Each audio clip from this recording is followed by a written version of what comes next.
Bismillahirrahmanirrahim. Assalamualaikum dan salam sejahtera. Selamat datang ke taklimat kepada ibu bapa sesi persekolahan prasekolah bagi tahun 2022-2023. Saya ingin mengucapkan jutaan terima kasih kepada semua ibu bapa penjaga kerana dapat meluangkan masa bagi mendengar taklimat ini. Sebelum saya meneruskan lagi, saya terangkan sikit tentang biodata ringkas saya. Nama saya Muhammad Hafiz bin Zaini, selaku guru kelas Prasekolah Seri Bestari dan juga penyelaras Prasekolah SK Seri Puteri. Nombor untuk dihubungi ialah 013 907 9270. Jika ada apa-apa masalah ataupun pertanyaan, bolehlah tanya pada saya. Seterusnya kita pergi kepada pengenalan. Falsafah pendidikan kebangsaan saya pergi secara ringkas, iaitu mewujudkan insan yang seimbang dan harmonis dari segi intelek, rohani, emosi dan jasmani. Dan usaha ini adalah bertujuan untuk melahirkan warga negara Malaysia yang berilmu pengetahuan, berketerampilan, berakhlak mulia, bertanggungjawab dan berkeupayaan.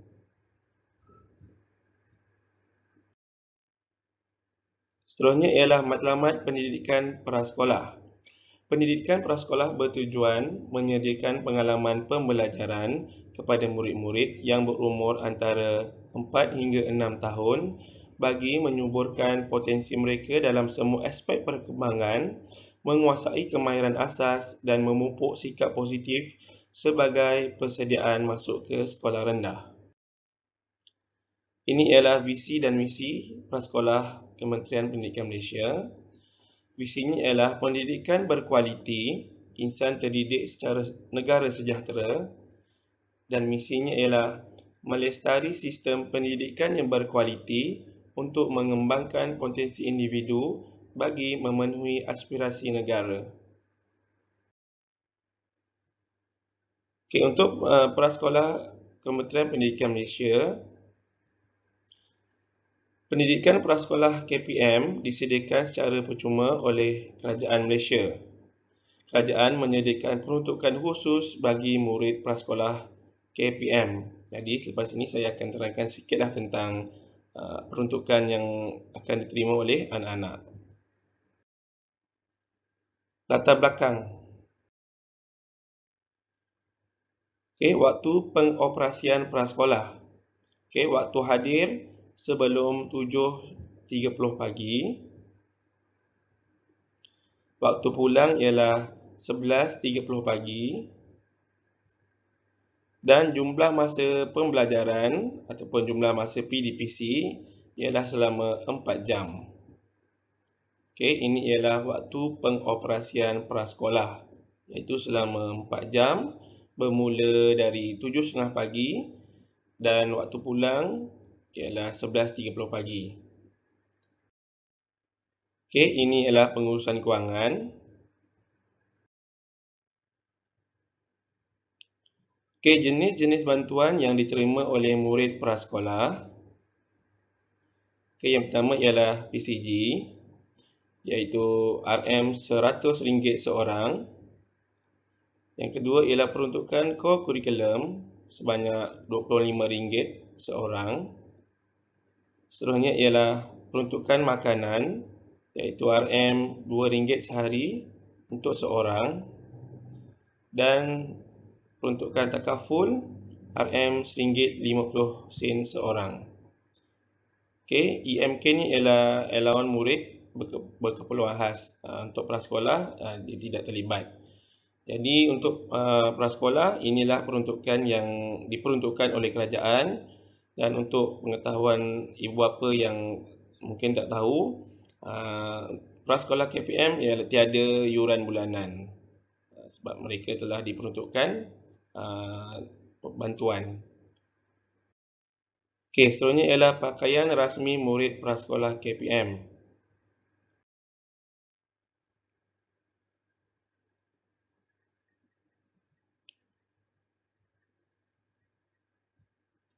Okey, untuk murid lelaki, t-shirt putih berkolor, rencana dan tanda nama di sebelah kiri baju, seluar sukan gelap, dan kasut dan stokin berwarna hitam. Okey, sama juga dengan murid perempuan.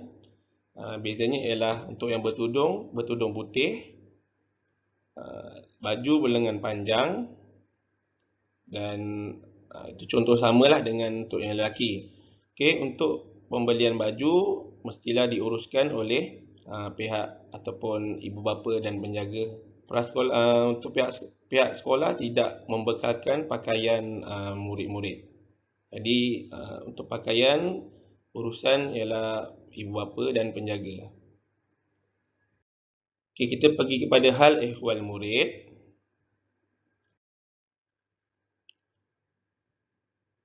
Okey, ini ialah syarat-syarat kemasukan murid. Okey, yang pertama ialah kanak-kanak warga negara Malaysia sahaja.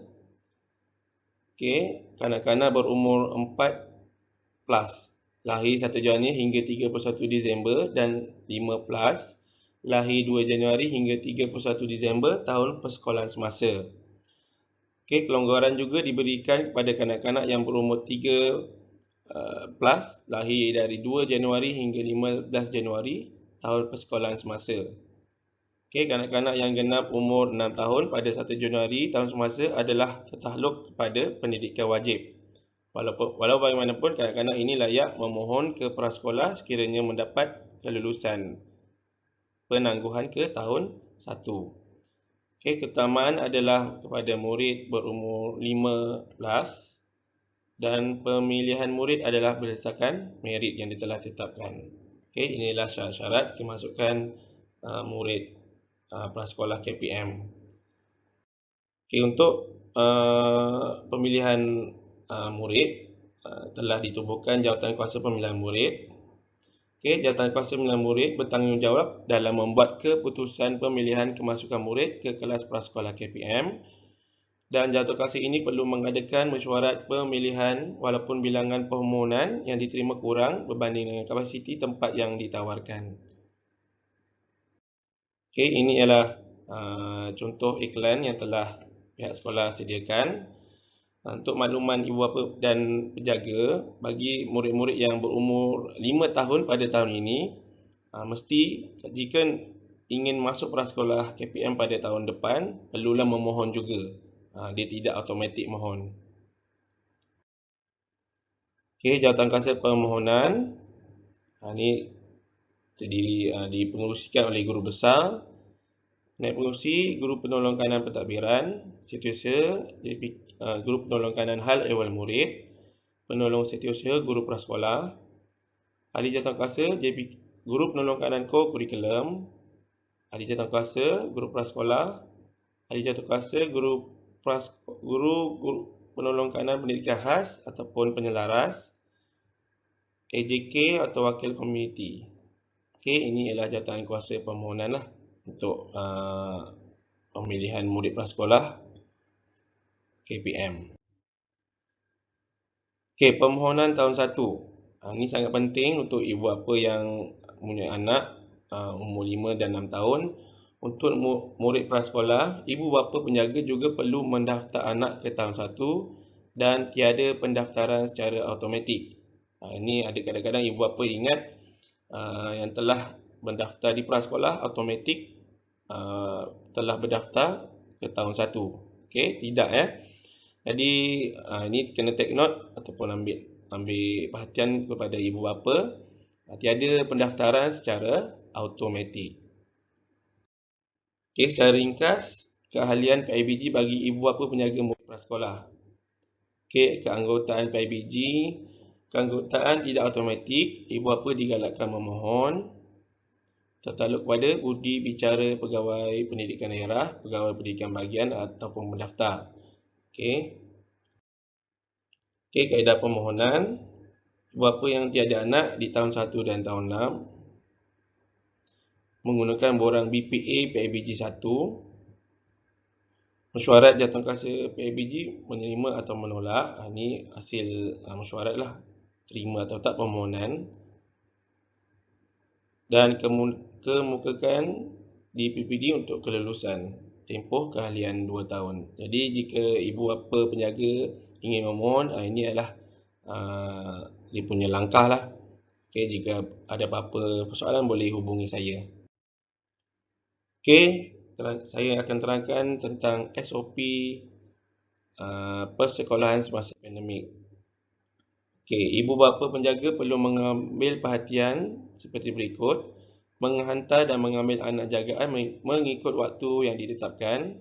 Okay, menghantar sebelum 7.30 pagi dan ambil pada 11.30 pagi. Memastikan anak-anak jagaan sentiasa memakai pelitup muka. Mematuhi tata cara pelawat masuk ke premis prasekolah semasa menghantar dan mengambil anak jagaan. Memastikan anak-anak tidak membawa beg sekolah dan bekalan makanan kecuali yang memerlukan makanan khas. Okay, beg, bekalan makanan minuman tidak dibenarkan. Okay. Okay, waktu tiba dan pulang. Waktu tiba, perkara yang perlu dilakukan ialah murid seperti yang saya katakan tadi lah. Ibu bapa perlu datang pada waktunya, ataupun pada waktunya. Okay, aktiviti PDP di luar bilik ajar boleh dilaksanakan di persekitaran kawasan sekolah dengan mengamalkan penjarakan fizikal. Penggunaan kemudahan dan alat permainan luar tidak dibenarkan. Lawatan sambil belajar di luar kawasan sekolah, tadika tidak dibenarkan. Memastikan aktiviti berkumpulan atau aktiviti yang melibatkan sentuhan tidak dilaksanakan. Dan memastikan murid tidak berkongsi dan bahan dan peralatan. Okay, murid-murid perlulah duduk di tempat masing-masing. Seterusnya ialah guru PM memastikan tiada percampuran antara murid dari kelas berlainan. Okay, ini adalah SOP semasa waktu pandemik. Okay, ini yang saya telah terangkan tadi.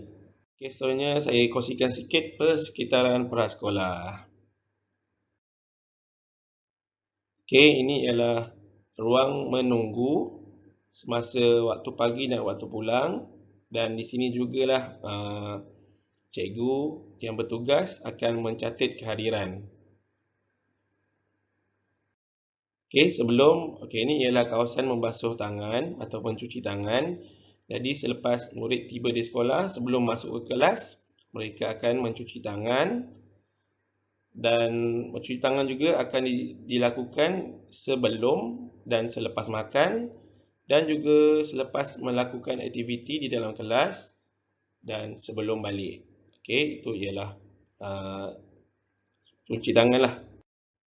Ini ialah contoh pembelajaran yang melibatkan ataupun ada penjarakan setiap murid. Jadi itu saja perkongsian saya pada pagi ini. Jadi seterusnya saya akan sambung dengan taklimat oleh Puan Suria binti Mak Siddiq. Jadi sekian, terima kasih. Assalamualaikum warahmatullahi wabarakatuh. Saya Cikgu Nur Suria binti Mak Siddiq selaku Guru Kelas Prasekolah Seri Dinamik SK Seri Puteri. Di sini, saya akan menerangkan tentang kurikulum yang diajar di kelas prasekolah. Dalam kurikulum pendidikan prasekolah, sekolah kami tetap menggunakan Dokumen Standard Kurikulum dan Pentaksiran Semakan 2017. Dokumen standard ini diguna pakai di setiap kelas prasekolah setiap negeri dan di tadika-tadika swasta. Dalam dokumen standard kurikulum ini terdapat 6 tunjang. Tunjang yang pertama ialah tunjang komunikasi. Dalam tunjang komunikasi ini terdapatnya mata pelajaran Bahasa Melayu dan Bahasa Inggeris. Dalam tunjang komunikasi ini juga, anak-anak diberi pendedahan tentang berbahasa secara lisan dan bukan lisan. Bagi tunjang yang kedua pula ialah tunjang kerohanian, sikap dan nilai. Bagi tunjang kerohanian, sikap dan nilai, anak-anak yang beragam Islam akan mempelajari mata pelajaran pendidikan Islam yang diajar oleh ustaz dan ustazah. Manakala anak-anak yang bangsa lain akan mempelajari mata pelajaran pendidikan moral. Tunjang yang seterusnya ialah tunjang kemanusiaan. Tunjang kemanusiaan ini memberi pendedahan tentang bagaimana anak-anak bermasyarakat. Mereka juga diajar mencintai alam sekitar dan negara. Mereka juga diberi penghayatan tentang semangat patriotisme dan perpaduan di kalangan masyarakat di negara kita. Okey. Bagi tunjang yang keempat ialah tunjang keterampilan diri. Dalam tunjang keterampilan diri ini, anak-anak akan memupuk kepimpinan, jati diri dalam diri dan juga membina sahsiah diri yang baik. Tunjang yang seterusnya ialah perkembangan fizikal dan estetika. Tunjang ini yang paling disukai oleh anak-anak sebab ia merangkumi perkembangan jasmani dan kesihatan. Dan mereka juga akan memupuk imajinasi kreatif. Mereka juga akan menjadi seorang yang berbakat dan berapresiasi. Tunjang yang keenam pula ialah tunjang sains dan teknologi. Bagi sains dan teknologi, anak-anak akan mengetahui tentang sains dan matematik.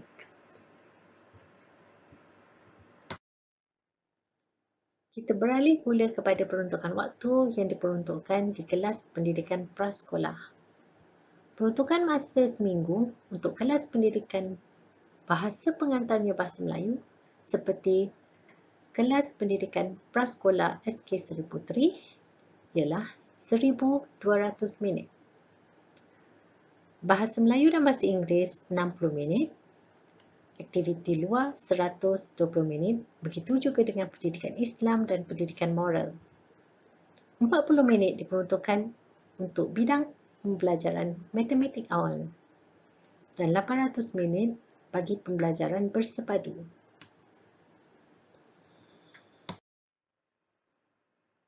Anak-anak prasekolah akan melalui pentaksiran. Apa itu pentaksiran di kelas prasekolah? Pentaksiran ini bermaksud satu kaedah untuk mendapatkan maklumat perkembangan murid dari segi jasmani, emosi, rohani, intelek dan sahsiah. Okey, apakah ciri-cirinya? Okey, ciri-cirinya dilakukan dalam keadaan semula jadi, tidak formal, bersikap diagnostik dan berterusan. Okey, ini membawa maksud guru akan mentaksir dari segi jasmani, emosi, intelek, sahsiah pada bila-bila masa dalam sehari. Okey, di manakah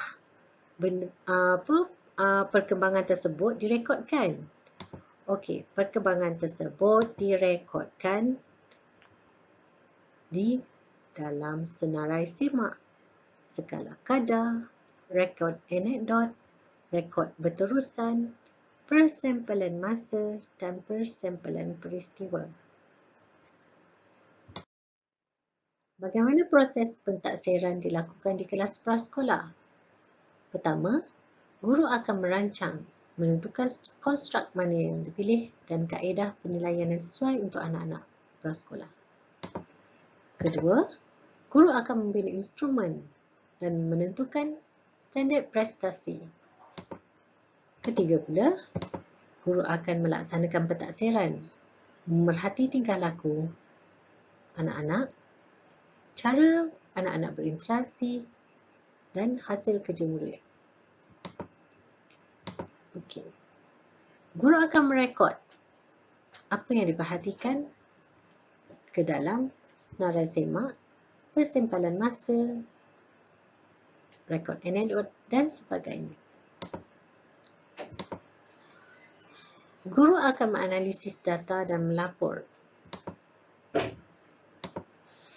Setelah itu, apabila murid sudah menguasai, guru akan memberi tindakan susulan dan aktiviti penggayaan. Dan akhir sekali, murid akan diberikan kemahiran baru dan membina keyakinan murid untuk meneruskan pembelajaran ke tahun 1. Jika murid tidak menguasai kemahiran, guru akan memberikan tindakan susulan dan aktiviti bimbingan. Dan proses membina instrumen akan berjalan sekali lagi sehinggalah melalui proses-proses seterusnya hingga murid itu berjaya menguasai kemahiran.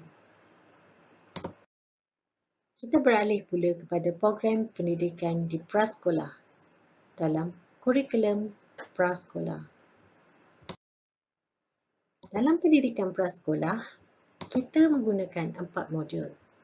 Pertama, modul civic. Kedua, modul 3R. Ketiga, modul English CEFR. Dan modul yang keempat ialah modul PKJR. Keempat-empat modul ini kita akan mempelajari, anak-anak akan mempelajarinya sehingga akhir tahun. Okey.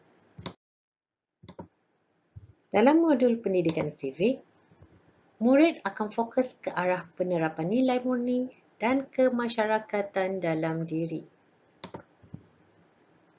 Digubal berasaskan kepada 4 nilai teras civic, iaitu hormat menghormati, kasih sayang, bertanggungjawab dan kegembiraan. Ketiga, dalam pendidikan civic, komponen ini dilaksanakan secara bersepadu dalam pengajaran dan pembelajaran di prasekolah. Okey, dilaksanakan selama 30 minit setiap minggu. Bagi program 3R, memberi pendedahan kepada murid tentang konsep pengurusan sisa pepejal dan amalan 3R, reduce, reuse and recycle. Dilaksanakan 2 minggu sekali selepas waktu AP. Iaitu AP itu adalah waktu pembelajaran. Okey, mengandungi 14 unit merangkumi pelbagai aktiviti.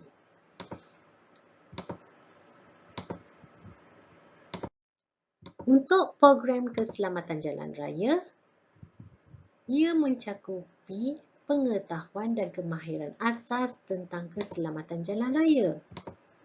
Okey, kerjasama antara Kementerian Pengangkutan Malaysia dan Kementerian Pendidikan Malaysia. Okey, ia bertujuan untuk melahirkan generasi yang berhemah. Seterusnya, menghormati hak pengguna jalan raya yang lain. Bagi program pemakanan sihat, anak-anak akan difokuskan ke arah membudayakan amalan gaya hidup sihat dari segi aspek permakanan. Okey. Anak-anak juga boleh mengaplikasi pelbagai bentuk kemahiran sama ada secara teori lisan atau praktikal. Dilaksanakan pada bila-bila masa bergantung kepada kesesuaian dan kreativiti guru. Okay. Seterusnya, salah satu usaha penyampaian maklumat berkenaan dengan tabiat pemakanan yang betul melalui saluran yang lain. Ini adalah antara Aktiviti yang dijalankan bagi program-program civic, program 3R, program English, CEFR dan PKJR.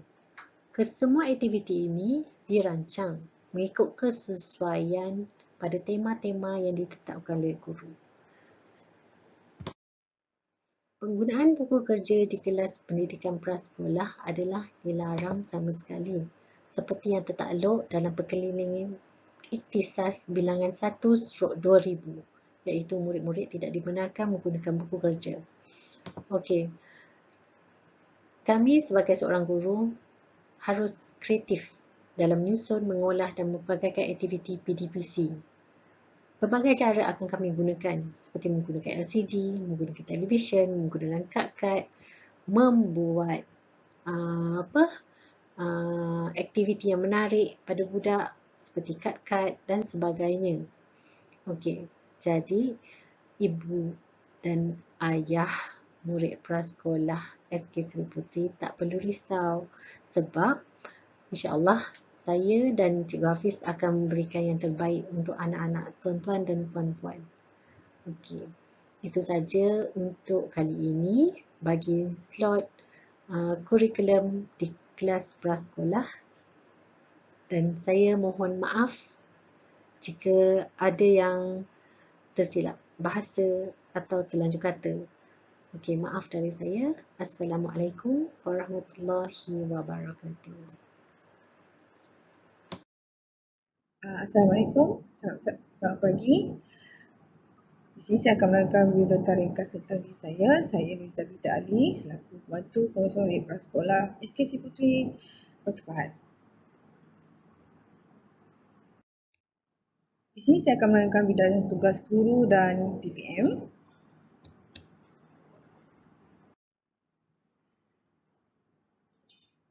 Pertama, pengurusan prasekolah, bidang tugas guru dan PPM.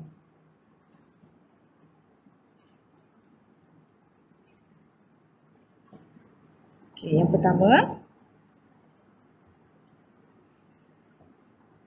pengurusan pengajaran dan pemudacaraan PDPC. Yang kedua, pengurusan pentadbiran kelas prasekolah. Yang ketiga, pengurusan al-ehwal murid. Dan yang akhir sekali, yang keempat, pengurusan penyediaan makanan.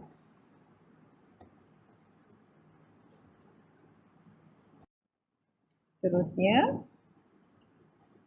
pengurusan pengajaran dan pemudacaraan. Guru melaksanakan pengajaran dan pentafsiran berdasarkan KSPK.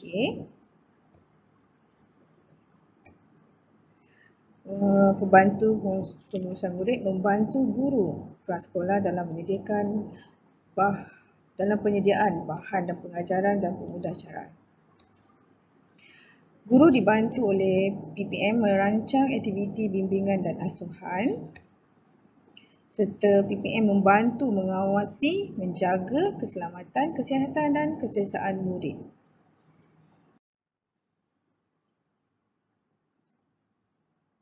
Seterusnya, pengurusan al-ehwal murid.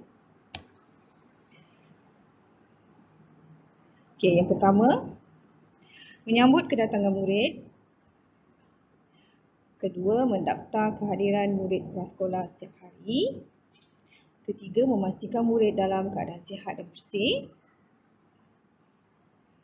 Keempat, memastikan murid sentiasa dalam keadaan selamat dan terkawal. Kelima, merekod pergerakan keluar masuk murid. Dan akhir sekali, pengurusan penyediaan makanan.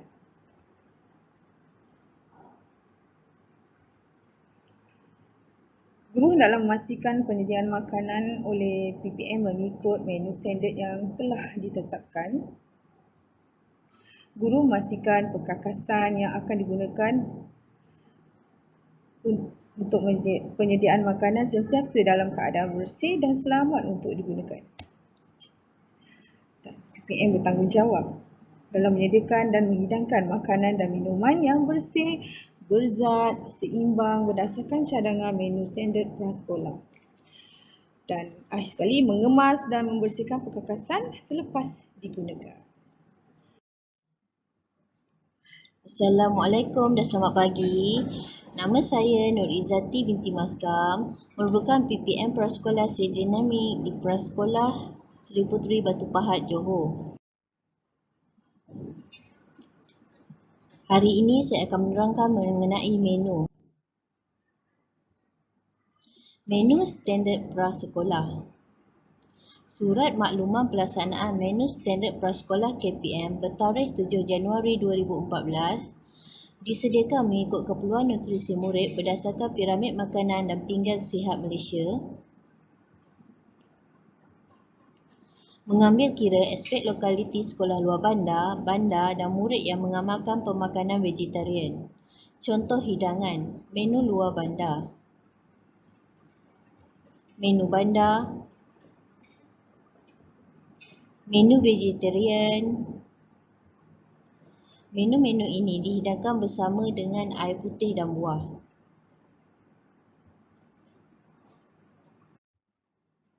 Hal-hal lain.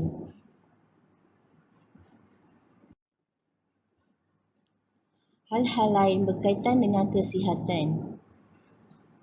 Sekiranya didapati murid tidak sihat, yang pertama, tidak perlu hadir ke sekolah.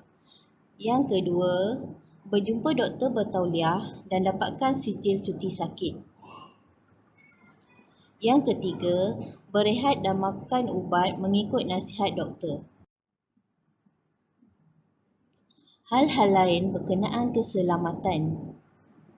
Murid dilarang membawa yang pertama, barang kemas, wang atau perhiasan diri.